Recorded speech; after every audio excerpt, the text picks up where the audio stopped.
Picture two average guys, Pete and Evans. Same exact age, same neighborhood. Both turned 40 on the exact same day.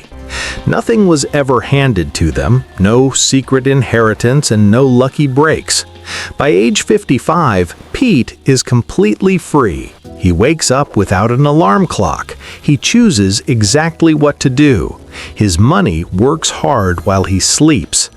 Meanwhile, Evans is still grinding away. He checks his bank balance anxiously before making every single basic grocery store trip. Evans constantly calculates how many more agonizing years he must work before he can finally take a deep breath easily. Here is the deeply uncomfortable truth. That massive wealth gap between Pete and Evans did not happen at age 55. It actually happened when they turned 40. Most people view their 40s as middle age or a midlife crisis checkpoint. They think it is just more of the exact same grind. But financially, your 40s are absolutely and incredibly vital. In fact, your 40s represent the single most powerful wealth-building decade of your entire adult human lifespan forever. Most average people, exactly like Evans, waste this critical decade completely without ever realizing the massive potential they lost forever. Here is exactly why this decade is so radically different. In your 20s, you had abundant time but zero money. In your 30s, you finally made some decent money, but you also gained debt, children, and constant life chaos daily. But entering your 40s, if you have been even slightly intentional, you suddenly start to possess both valuable assets together. Your career income is notably higher. Your kids are growing older. The sheer panic of early adulthood finally settles down. That precise combination of available free time plus serious capital is incredibly rare. It truly only comes around once ever. Compound interest begins doing incredibly serious heavy lifting during your 40s if you have fed your investment accounts properly beforehand. Albert Einstein reportedly called compound interest the eighth wonder of the entire world. The underlying math absolutely backs this up. Suppose you invest $500 every single month starting at age 40 with an 8% annual market return. By the time you reach age 65, you are sitting on roughly $475,000 solid dollars today. But if you wait and start at age 45, that exact same monthly investment becomes roughly $290,000.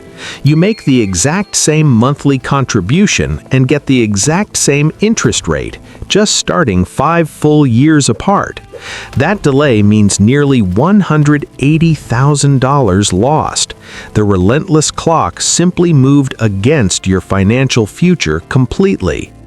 Pete truly understood this vital mathematical concept at 40. Evans just foolishly told himself he would start investing next year. So if the 40s are genuinely this powerful, why exactly did Evans arrive there feeling so completely and utterly unprepared? The answer is two simple words: lifestyle inflation. It is the silent financial thief nobody ever discusses at dinner parties. Evans received a nice raise. He bought a much nicer car. He earned a promotion and upgraded his family house.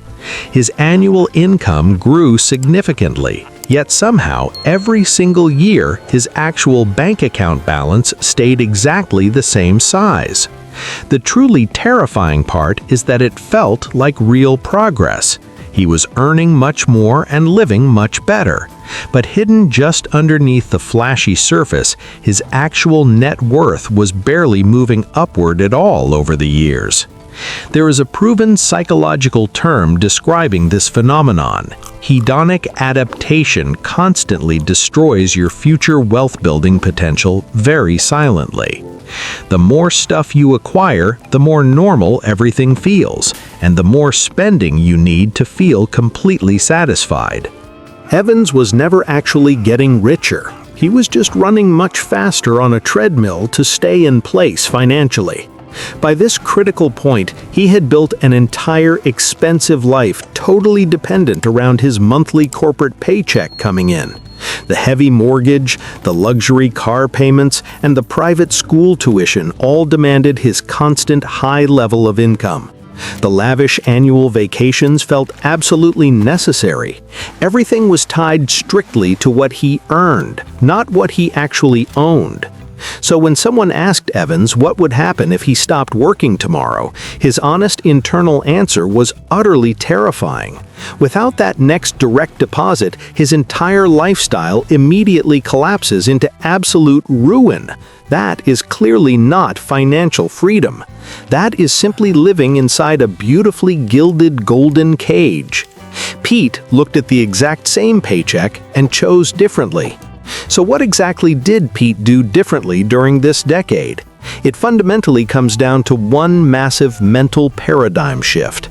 Pete completely stopped asking, "How much money do I make right now?" He started asking a far more important question. He asked, "How much do I actually keep, and what exactly does that retained money do while I am sleeping?" That single profound question changed absolutely everything for Pete's future. He finally realized that high income is just a job. Acquired assets, however, are a relentless standing army. Every single dollar Pete actively put to work became a tiny soldier. He deployed capital into low-cost index funds, cash-flowing real estate, and high-yield savings accounts for maximum growth. Those tiny financial soldiers worked tirelessly on his behalf every single hour of the day without ever needing a break.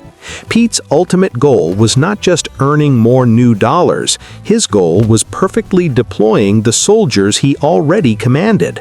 This is exactly where the financial independence number, or FI number, became Pete's ultimate wealth-building obsession during his 40s.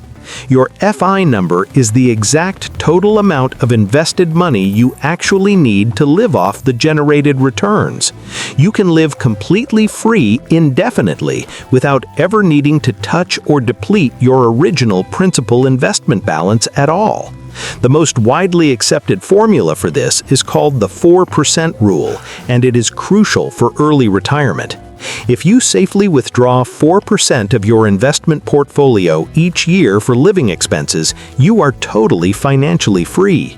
If you require $60,000 a year to live comfortably, your financial independence target is $1.5 million. That sounds like an absolutely enormous sum of money, but knowing that exact number gave Pete a clear, tangible target. Clear targets dramatically change human behavior. Evans never possessed a target. He blindly spent whatever remained after paying monthly bills. Pete had a concrete number. Pete had a definitive plan.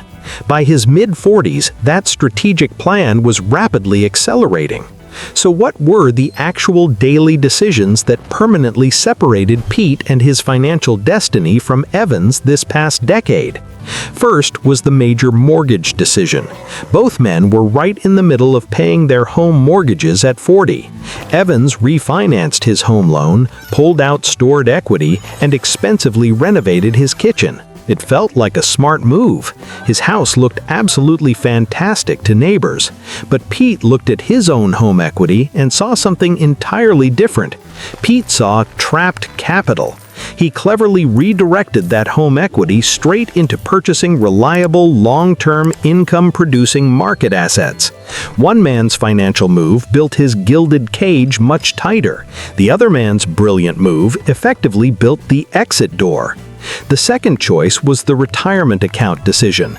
Pete maxed out his workplace investment accounts every year without any fail. He aggressively utilized the catch-up contribution available to older workers. That is an extra $8,000 invested annually. This is a powerful wealth lever that Evans never even realized existed. Evans contributed just enough to secure employer matching. Evans called that tiny effort good enough. That compounding gap over 15 long years creates the massive difference in freedom. The third critical choice was the income diversification decision. Pete understood that relying on one single income stream is fragile. One unexpected corporate layoff, a sudden health scare, or a random company restructuring means your entire livelihood instantly collapses overnight. While his main career remained strong, Pete slowly built a secondary stream of dividend-paying funds and profitable rental properties. He built nothing overly flashy, just highly consistent cash flow. Evans repeatedly promised himself he would diversify his income eventually. Sadly for Evans, eventually never actually arrived. The fourth choice is quite uncomfortable. It is the social circle spending decision. Both men ran in the exact same social circles. They faced the same peer pressure to keep up appearances constantly. Pete simply said no quietly and without any dramatic fuss, far more often than anyone in his friend group realized. Pete intentionally skipped the expensive destination birthday trip. He purposefully drove his older, reliable car for an extra 3 years. He never announced his frugality to anyone. He just consistently made the tough financial call over and over again privately. Evans said yes to absolutely everything because nobody posts their growing brokerage account balances on social media for public validation. People only post their flashy trips to exotic beaches. The most stinging part of this tragic story is his effort. Evans was never actually irresponsible or completely reckless. He worked incredibly hard, paid every bill, and looked highly successful outwardly. But merely looking wealthy and actually building permanent generational wealth are two entirely different realities. Evans chose the wrong path. Please like this video, subscribe to Pete Invests, and turn on the notification bell right now. Thank you for watching. Your 40s are an open invitation to ultimate wealth. Decide today if you will be Pete or Evans moving forward.